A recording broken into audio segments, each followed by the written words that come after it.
Hello everyone, આપણે અર્થશાસ્ત્ર chapter 5 ગરીબીના નિર્દેશકો ભણતા હતા અને એમાં આપણે આગલા વિડીયોમાં ગરીબીના 6 નિર્દેશક જોઈ ગયા. હવે આપણે ગરીબીનો 7મો નિર્દેશક જોઈએ કે કઈ કઈ બાબત ગરીબીને દર્શાવે છે. તો એ 7મા નિર્દેશકની વાત કરીએ તો ગરીબીનો 7મો નિર્દેશક છે રહેઠાણ.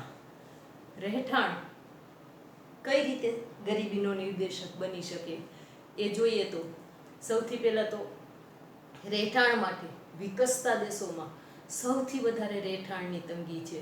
ઝૂંપડપટ્ટી, ગંદી ચાલો અને શહેરોમાં જુઓ કે ચાલોમાં જે રીતે વસ્તી રહે છે, એક નાની નાની ઓરડીઓમાં કેટલી વ્યક્તિઓ રહેતી હોય છે. તો આ બધા જ પ્રશ્નો વિકસતા દેશોના છે કે જ્યાં રહેઠાણનો એમ કહેવાય છે ને કે મુંબઈમાં રોટલો છે પણ ઓટલો નથી. ત્યાં રોજગારી મળે છે પરંતુ રહેવા માટેની જગ્યા નથી. એટલે રહેઠાણની તંગી એ સૌથી મોટો પ્રશ્ન છે. રહેઠાણનું મકાન, ઓરડો અને રહેનારાની સંખ્યા, સાથે સાથે નળ, ડ્રેનેજ એટલે કે ગટર, એની સુવિધા, વીજળી, આવી બધી જ વસ્તુઓની સુવિધા ગરીબીની કક્ષા દર્શાવે છે કે માણસ કઈ જગ્યાએ અને કેવી સ્થિતિમાં રહે છે. એનું રહેવાનું મકાન કેવું છે, કેવડું છે, કેટલા ઓરડા છે, એમાં રહેનારાની સંખ્યા કેટલી છે, એ જે મકાનમાં કે ઘરમાં રહે છે એમાં નળ છે, એમાં ગટર છે, એમાં વીજળીની સુવિધા છે કે નહીં, આ બધી જ વસ્તુઓ ગરીબીની કક્ષા બતાવે છે. જો આવી પ્રાથમિક જરૂરિયાતો પણ પૂરી થાય એવું એક સામાન્ય મકાન પણ રહેવા માટે ન હોય તો ત્યાં ગરીબીનું પ્રમાણ વધારે છે. સ્વાભાવિક છે. ભારતમાં આજે પણ 60 કરોડ લોકો હાનિકારક મકાનમાં રહે છે. MCQ કે 1 માર્ક માટે ભારતમાં 60 કરોડ લોકો હાનિકારક મકાનમાં રહે છે, રહેઠાણમાં વસે છે. એટલે કે કાં તો એ બધા ઝૂંપડપટ્ટીઓમાં વસે છે, કાં તો એવા બધા ખખડધજ જૂના પુરાણા છે કે ગમે ત્યારે પડી શકે એમ છે. એટલે 60 કરોડ એટલે કેવડો મોટો આંકડો છે કે જેને રહેવા માટે વ્યવસ્થિત યોગ્ય ઘર નથી. ત્યાર પછી બીજી વસ્તુ, વીજળીનો વપરાશ ગરીબીનો નિર્દેશક કરતું બીજું પરિબળ એ છે કે ભાઈ વીજળીનો વપરાશ કેટલો છે. તો કે ઉત્પાદન વધારવા અને જીવનની ગુણવત્તા સુધારવા માટે વીજળીની સગવડ ખૂબ મહત્વની છે. દેશમાં જેમ જેમ વિકાસ થશે, રોજગારી વધારવી હશે અને ગરીબી ઘટાડવી હશે તો રોજગારી વધારવા માટે ઉત્પાદન વધારવું પડશે અને ઉત્પાદન વધારવા માટે વીજળીની તો આવશ્યકતા પડશે જ. કારણ કે હવે આધુનિક ટેકનોલોજી અને નવા યંત્રો વીજળી વગર ચાલે જ નહીં.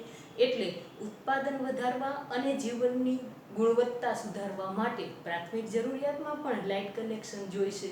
આજે તો લોકોને ટીવી છે, એસી છે, પંખા છે, ફ્રીજ છે, જુદી જુદી લાઇટો છે, આ બધી જ વસ્તુઓ વીજળી વગર કઈ વસ્તુ શક્ય બને છે.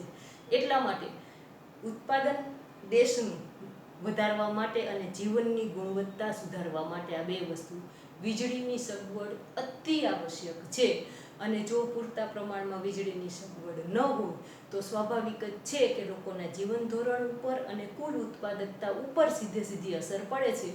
ભારત વીજળીનો મોટો ઉત્પાદક દેશ છે અને સાથે સાથે વીજળી ઉત્પાદન ગમે એટલું કરે છે, સાથે સાથે એના કરતાંય મોટો એ વપરાશક દેશ છે. કારણ કે પછી વસ્તી જ એટલી છે અને વપરાશ જ એટલી છે કે આપણે જેટલું ઉત્પાદન કરીએ છીએ એટલું ઉત્પાદન પૂરું થઈ શકતું નથી. એટલા માટે નવા નવા ટેકનિક દ્વારા, નવી નવી પદ્ધતિઓ દ્વારા, ભરતી શક્તિ દ્વારા, સોલાર દ્વારા એટલે સૂર્ય શક્તિ દ્વારા, પવનચક્કી દ્વારા ભારતમાં કેટલી બધી રીતે વીજળીનું ઉત્પાદન કરવા માટે સરકાર વિવિધ પ્રયત્નો કરી રહ્યા છે અને ઉત્પાદન વધારવાનો સતત પ્રયાસ થાય છે. છતાં પણ સામે વસ્તી એટલી છે અને જરૂરિયાત અને વપરાશ પણ એટલો છે કે આ જેટલી વીજળી છે એટલી ઘણી બધી ઓછી પડે છે. એટલે ભારત વીજળીનો સૌથી મોટો ઉત્પાદક અને સાથે સાથે વપરાશ કરતા પણ દેશ છે. આમ છતાં વધુ વસ્તી, મેં કીધું એમ, ગમે એટલું ઉત્પાદન કરે છે, સામે વસ્તીમાં જેટલો વધારો થશે એટલે બધી જ વસ્તી જ એવી છે કે જે આપણા બધા જ જે સારા સારા ફળો છે અંધારી રાતનો શત્રુ વસ્તીને કીધો છે, કારણ કે એ ખબર નથી એમ વિકાસના ફળોને ચોરી જાય છે. એટલે વસ્તી જ એટલી બધી છે અને એની સામે ઓછી માથાદીઠ આવક છે. વસ્તી ખૂબ વધુ છે અને માથાદીઠ આવક ઓછી છે. આપણે પહેલા ચેપ્ટરમાં આ બધી જ વસ્તુઓ ભણી ગયા છીએ. ભારતની માથાદીઠ આવક, વસ્તી કેટલી છે એ બધું જ, અને વસ્તીનું આખું એક ચેપ્ટર ભણવાનું બાકી છે. પણ ભારતમાં વધુ વસ્તી અને ઓછી માથાદીઠ આવક, એને લઈને માથાદીઠ વીજળીનો વપરાશ ખૂબ ઓછો આવે છે. અને એટલા માટે આજે હજી તો કેટલી એવી ઝૂંપડપટ્ટીઓ છે કે જ્યાં કાયદેસરના કનેક્શનો જ નથી, જેના પોતાના રહેવા માટેના મકાન જ વ્યવસ્થિત નથી, અને છતાંય ધારાવી જેવી મુંબઈની ઝૂંપડપટ્ટીઓ છે કે જ્યાં ગેરકાયદેસર બહારથી વીજળીના થાંભલા નીકળતા હોય ને ત્યાંથી સીધું કનેક્શન લઈને ઇનલીગલ વીજળીનો વપરાશ કરતા લોકોની સંખ્યા પણ ભારતમાં સૌથી વધારે જોવા મળે છે. ત્યાર પછી આવે છે શિક્ષણનું પ્રમાણ, ગરીબીનો નિર્દેશ કરતું જે 9મું પરિબળ છે. ગરીબીના 11 નિર્દેશકો છે. આપણે આગલા વિડીયોમાં 6 જોયા અને આ વિડીયોમાં બીજા 5 જોઈએ છીએ. એટલે તમે ટુકડામાં યાદ રાખો તો નિર્દેશકો પણ વ્યવસ્થિત યાદ રહી જાય. શિક્ષણનું પ્રમાણ વિશ્વ બેંકની માહિતી મુજબ શિક્ષણના સંદર્ભમાં શું કહે છે? 15 વર્ષ કે તેથી વધુ વર્ષના લોકો જે લખી કે વાંચી શકે તેને સાક્ષર કહેવાય. આ 1 માર્કની વ્યાખ્યા પણ પૂછાઈ શકે. 15 કે તેથી વધુ વર્ષના લોકો, 15 કે તેથી વધુ વર્ષના લોકો કોઈ એક ભાષા લખી કે વાંચી શકે તેને સાક્ષર કહેવાય. આ કોણે આપેલો અર્થ છે? વિશ્વ બેંકે. એટલે વિશ્વ બેંકે આપેલી વ્યાખ્યા મુજબ સાક્ષર એટલે શું? આઈએમપી પ્રશ્ન. તો આ વસ્તુ આવશે કે 15 કે તેથી વધુ વર્ષની વ્યક્તિ કોઈ એક ભાષા લખી, વર્ષના લોકો જે લખી કે વાંચી શકે તેને સાક્ષર કહેવામાં આવે છે.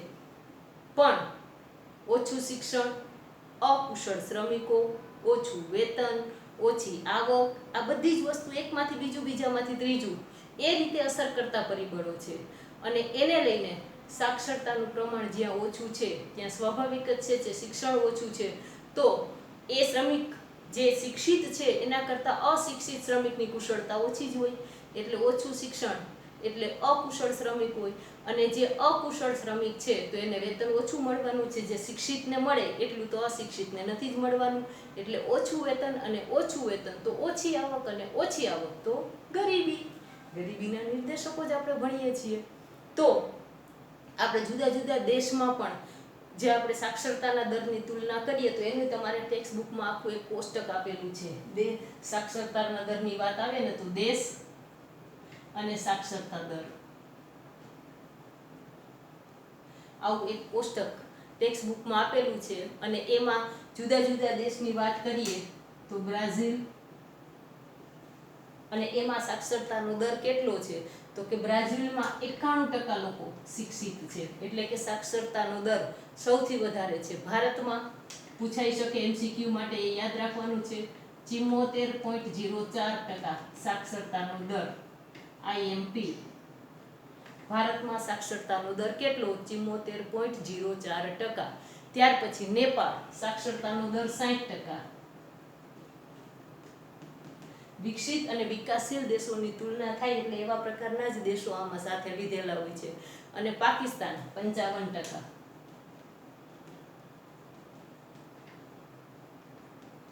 આમ સાક્ષરતાના દરની વાત કરીએ તો વિકસિત દેશોમાં એક બ્રાઝિલ લીધું છે કે જ્યાં સૌથી વધારે છે, પણ વિકાસશીલ દેશોમાં ભારતનો સાક્ષરતાનો દર ખૂબ વધુ છે. અને હમણાં નવો નિર્ણય લીધો એ મુજબ પણ ભારત પોતાની જીડીપીના 6% જેટલું પ્રમાણ શિક્ષણ પાછળ ખર્ચશે. હમણાં નવી શિક્ષણ નીતિના બધા સમાચાર તમે વાંચતા જ હશો. શૈક્ષણિક ક્ષેત્રે જે પરિવર્તનો 34 વર્ષ પછી આવી રહ્યા છે, અને એ નવી શિક્ષણ નીતિને મંજૂરી પણ મળી ગઈ છે. તો આ અત્યારના કરંટ ટોપિકનો પણ સાથે સાથે થોડો અભ્યાસ કરતા રહેજો. એટલે શિક્ષણનું પ્રમાણ જે તે દેશની ગરીબી સાથે સીધી રીતે જોડાયેલું છે. ત્યાર પછી આપણે આવકની અને સંપત્તિની વહેંચણીની વાત કરીએ.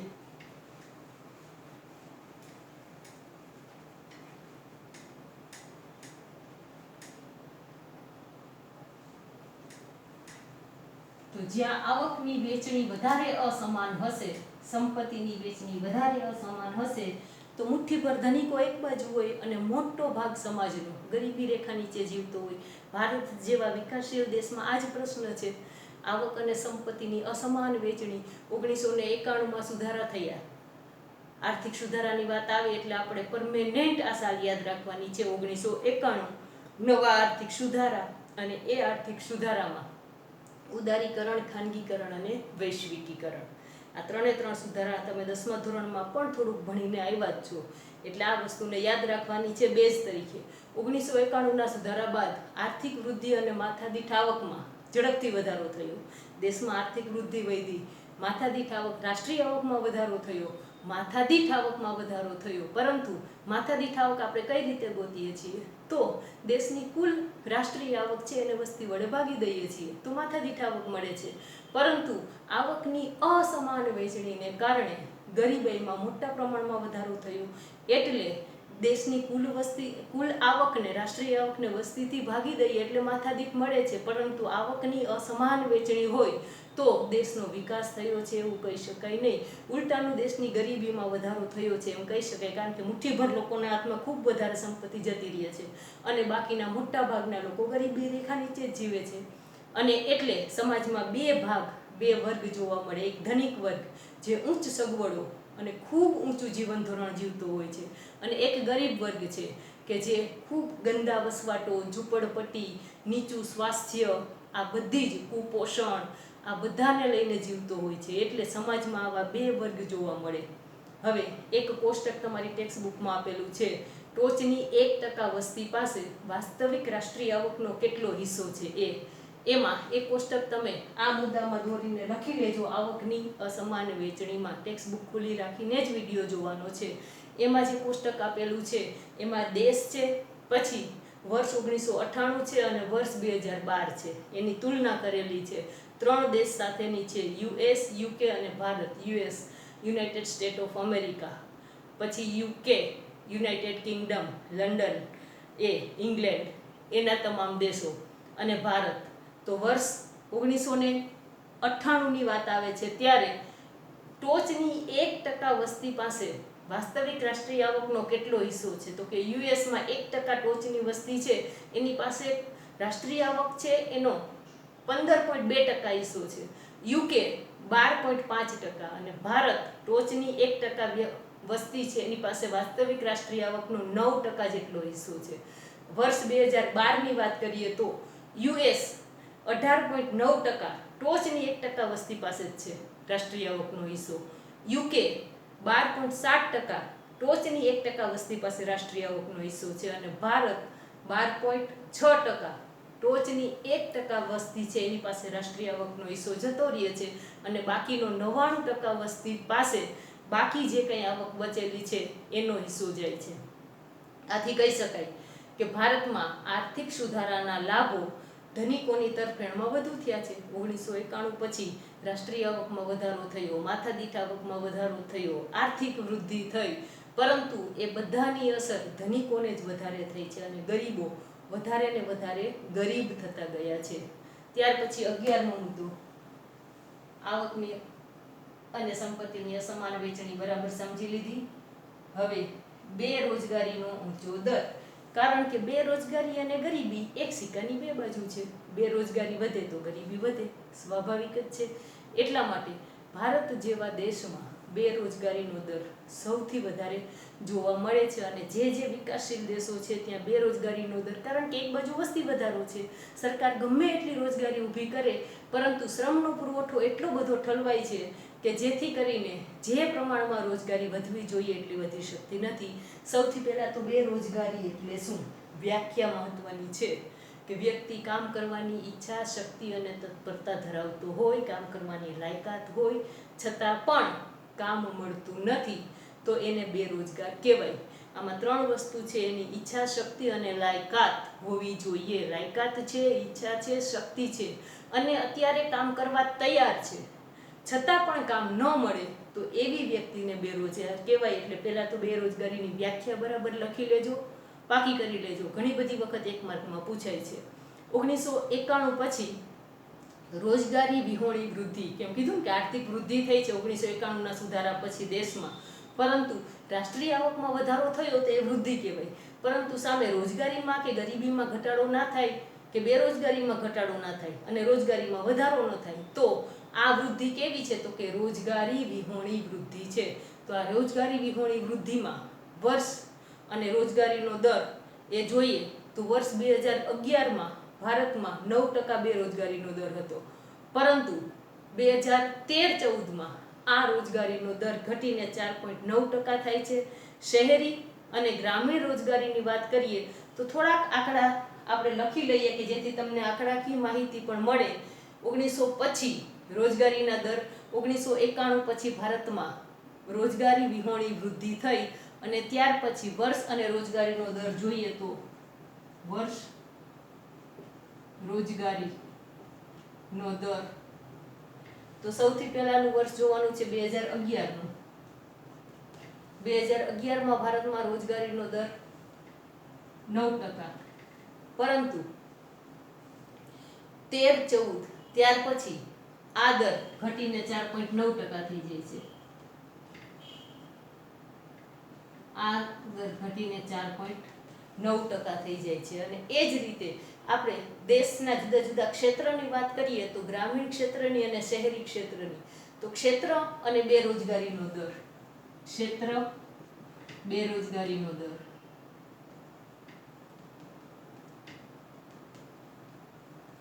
તો ક્ષેત્રની વાત કરીએ ત્યારે ગ્રામીણ ક્ષેત્રમાં 4.7%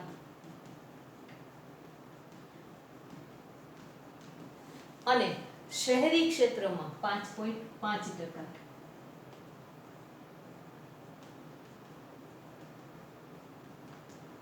આ દર જોવા મળે છે. ભારતમાં શ્રમના પુરવઠાના સંદર્ભમાં રોજગારી સર્જનનો દર હંમેશા નીચો રહ્યો છે, કારણ કે ભારતમાં વસ્તી વધારાનો દર ઊંચો છે. લગભગ સરેરાશ 2%ના દરે ભારતમાં વસ્તી વધારો થાય છે.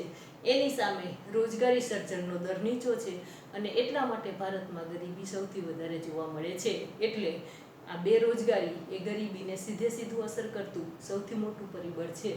અહીંયા આપણા ગરીબીના નિર્દેશકો પૂરા થાય છે. 11 નિર્દેશકો છે, 2 પાર્ટમાં મેં સમજાવ્યા છે, 2 વિડીયો બનાવ્યા છે. પહેલાં તમારે 6 નિર્દેશક સમજવાના અને પછી 5 નિર્દેશક યાદ રાખવાના છે. ટેક્સ્ટ બુકમાં જે કોષ્ટક બનાવવાનું મેં કીધું હોય એમાંથી જોઈને બનાવી લેવાનું છે. બાકી જે પૂછાય એવા પ્રશ્નો કે મોસ્ટ આઈએમપી આંકડાઓ હું તમને સાથે જ કહેતી જાઉં છું. હવે પછી આગળ આ જ ચેપ્ટરમાં બીજી વસ્તુઓ પછીના વિડીયોમાં જોશું. નમસ્તે.